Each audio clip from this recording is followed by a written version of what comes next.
kuvaramba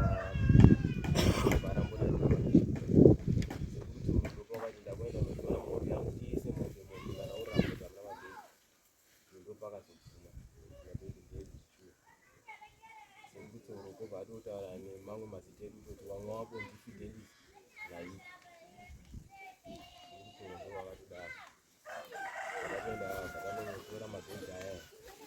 ekutoro zvangu vaita zvakaita zvangoti gadzira gadzira zvangu zvatazodzosera mazoezi apedza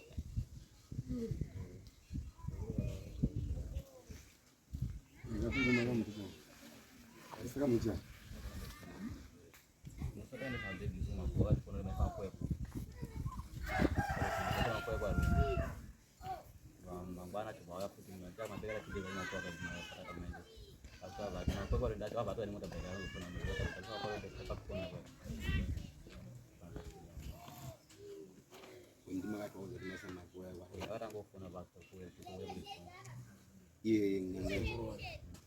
ikazotouya pamakuwa pacho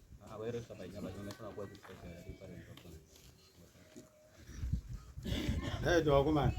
mari inosenza unosweta unowana magara esakoropa pera kubhenda shaya kusevenza yoti kuda kuya mari yakagara nebhegi manje yamata